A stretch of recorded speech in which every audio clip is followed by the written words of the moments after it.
Go. And of course, heavyweight explosion being brought to you today by Corona Extra, La Cerveza Más Fina. Let's go. And here we are, round number 4.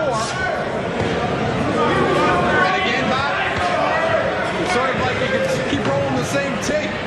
Open with that jab. Buster thinking about it. He wants his behind down there, about in between, right above that second rope, the blue rope. That's where he wants to be. That's where he wants his center of gravity. You know, you look at Buster Mathis Jr., he's pigeon-toed. He's not body beautiful. You know, he's never going to be, you know, a guy that thought of a little bit of a low blow there and somebody's mouthpiece went out. Stop! Stop!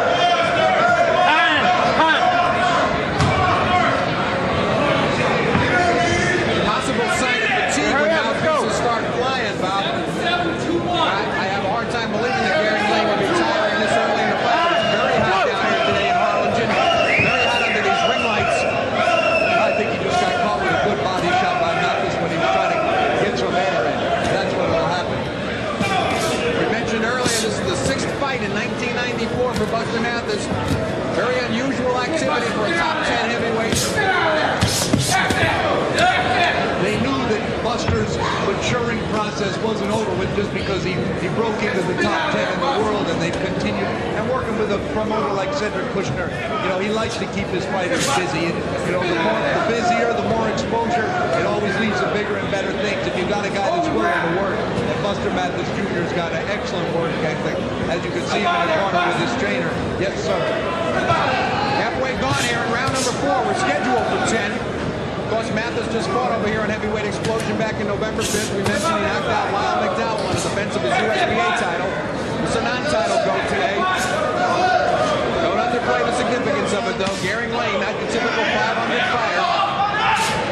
He's got 5 KOs in his 12 wins. Of course, the big one coming against Alex Garcia back in August of '93. Fighters have been content so far throughout the fight to lay on each other in close, throwing a lot of punches. Mathis getting the better of it, throwing more volume, landing better. Excellent business as usual in there for these guys. If somebody likes infighting, they're getting a special treat here today. There's a lot of action going on in there. Again, Garing Lane warned for belt, you know, right close to the belt line shot it. David Avalos won't let him do too many more of those before he takes some action. And let's mention at the same time, in a certain way, the title is on the line, because if Buster Mathis were to lose today, the USBA would strip him of the title and declare the title vacant. That's right. So even though Garing Lane couldn't win it, Mathis couldn't lose the title today. There's no over the weight fights for heavyweights. Excellent round by Buster. He's really working nice in here. Let's go. Landing some solid shots off Garing Lane. 10 seconds to go. Round number 4. We're scheduled for 10. We're at Harlingen Gardens in Harlingen, Texas, on the Cedric Kushner Sports Network.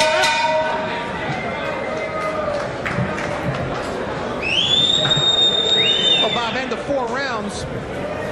Pretty much identical from start to finish. And I think I've got it as a shutout for Buster Mathis so far. How do you see it? Well, I called the 3rd round even. I thought Lane did a little bit better there, trying to keep up the work rate of Mathis. But this, I've seen Buster so many times that he consistently wins every round of his fights. He might not win them by leaps and bounds, but he's just busier. He imposes his will on his opponent. And this guy, Lane, likes to do a lot of the same things as Buster, only, you know, as we've said, he's got a little bit more edge and power, but he's not as busy and he doesn't have the quickness, and that's been the difference in the fight. And as we said, kind of hard watching a tape to really understand the hand speed of Buster Mathis until you're in there with him. We take a look at action there. Good slipping. Both fighters landing right hands. Buster's down in that crouch. Wipe that water off. Round number 5 of a scheduled 10-rounder. Heavyweights, USBA champion Buster Mathis Jr. Pretty much having it all his way so far. He's in the black shorts with the red stripe. Garing Lane, perhaps the best 500 fighter in the heavyweight division. He's 12-12. He's in the blue shorts. Been sort of all Mathis picture perfect at this point. No knockdowns to this point. But as we saw in our last fight, you know, Lane is dangerous all the way throughout. Buster can't take anything for granted. If this heat starts to get to him and he slows down, he's going to be right there for Garing Lane, and Lane knows that. So this fight is going to be interesting as it goes. Oh, there's a good uppercut. That was the Mike Tyson by Garing Lane. Right to the body, right uppercut. It scorched. There it goes again. Tried it again on Buster Mathis Jr. Excellent. Buster can't lay there on the rope and not move his head with this big fella. I would think he'd want to get out of that corner over there. And yet he's content to take those shots by Lane.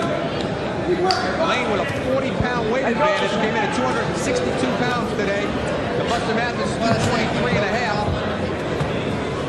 Buster not known necessarily for his punching power. He's had 4 knockouts in his 16 wins. Garing Lane 5 knockouts in his 12 victories.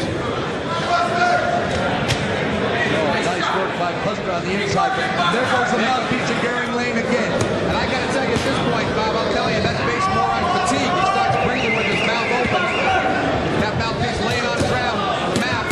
David Alamo throws it back to the corner. He'll call a halt when the action's appropriate. Here, all this infighting going down, and you don't even notice the referee doing an excellent job as David Alamos in there. You know, a lot of referees would be in there breaking these guys and preventing them from fighting. You see him right there. He's in complete control of the fight. It's excellent action. Letting these two guys do what they want to do. A lot of referees would be breaking these guys and starting them from either corner 30 times around. And I got to tell you that Buster Mathis letting Garing Lane get into this fight. Let's go. Lane was landing some very good punches there on that 4-punch combination earlier in the round. Garing Mathis trapped in his own Lane's corner. Not a bad round for Garing Lane, in spite of the fact that he looks a little fatigued. He started well. He certainly started well, but you know, Mathis is running stuff on him here, I think, in the middle and second half of the fight. But you know, Buster's got to give Garing Lane a lot of respect, and you know, because regardless of what round it is in this fight, as Mathis finishes strong here, he's dangerous. Buster's volume of punches, though, have definitely slowed down. He threw a lot of punches in the first 4 rounds. As we come into under 15 seconds, round number 5, we're scheduled for 10. Unless your TV's out of whack, you can't tell these are heavyweights.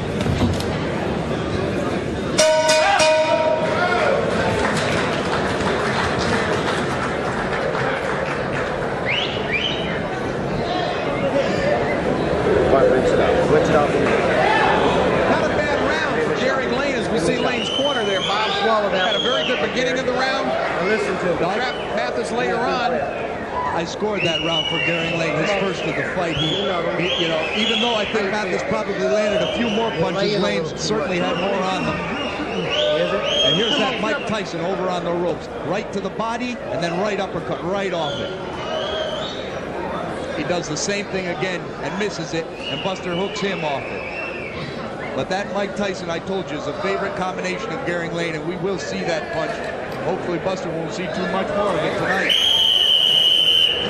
Buster getting last-second instructions from his corner. That's real smart. I love that last 10 second flow you Round number 6. Go. Picked it up a little bit. Round number 6, scheduled 10, heavyweights. Buster Mathis Jr., USBA champion. This is a non-title affair against Garing Lane. We're in Harlingen, Texas on the Cedric Christian Sports Network. This is Heavyweight Explosion. I'm Arnie Tokyo Rosenthal. I'm joined, as always, by our boxing analyst on Heavyweight Explosion, Bob Spagnola.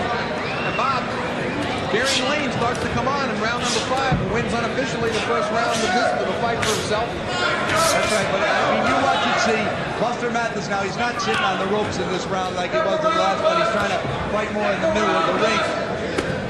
Another low blow by Garing Lane there. And we come with 4 punches by Buster Mathis Jr. after that. Mathis working his own uppercut. And he's got to do that. And, you know, Buster's got to stay busy in there. You see Lane holding a little bit, trying to, you know, rough Buster up against the ropes, get him in that position where he can work. Step around, Buster.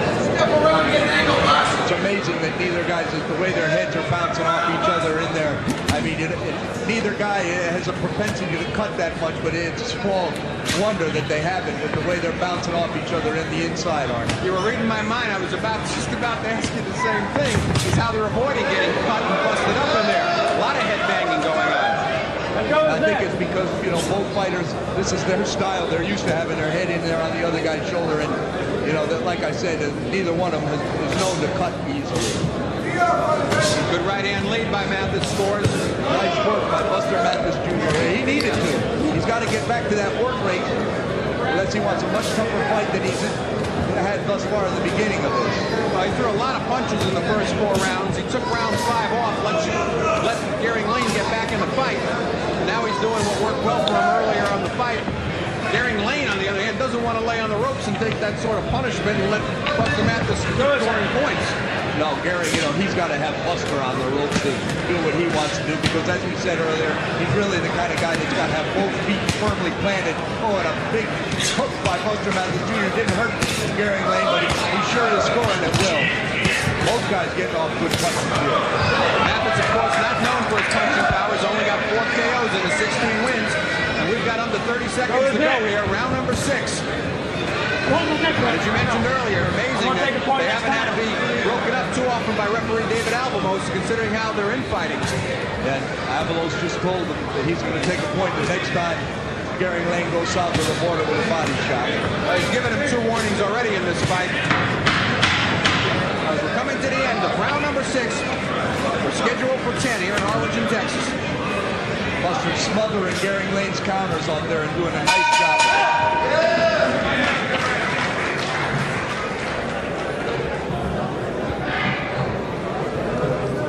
Yeah, I liked it when you had him on with his back. Here it comes. Okay, I like that. He's coming behind the neck. I'm going, oh no, I don't want to do it. I'll do it. You're not throwing enough right hands. He's often open to the right hand. When you take a little bit step back, you're going forward and you're acquiescing. You're not throwing your right hand. So Taking a look at 6-round action, Bob. Look at that mouthpiece of Garing Lane. Pick up the pace. So what are you going to do? Throw a lot more right hands. Yes. Pick up the pace. Pick up the pace. That's exactly right. If you can get him with his back to the ropes, let's do it. Okay. You look in good shape, Buster. Seconds out. Let's go.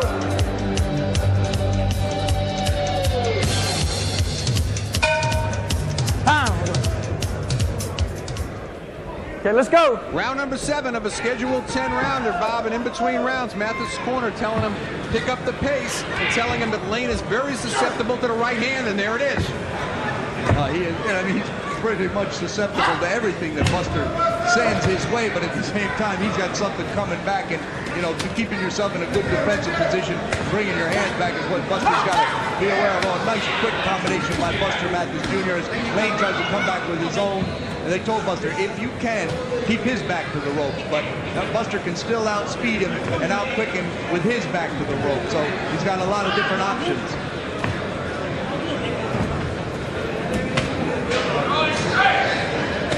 Been pretty much all Buster Mathis to this point. Unofficially, I've got it 59-55 for Mathis at the end of 6. Yourself, Bob?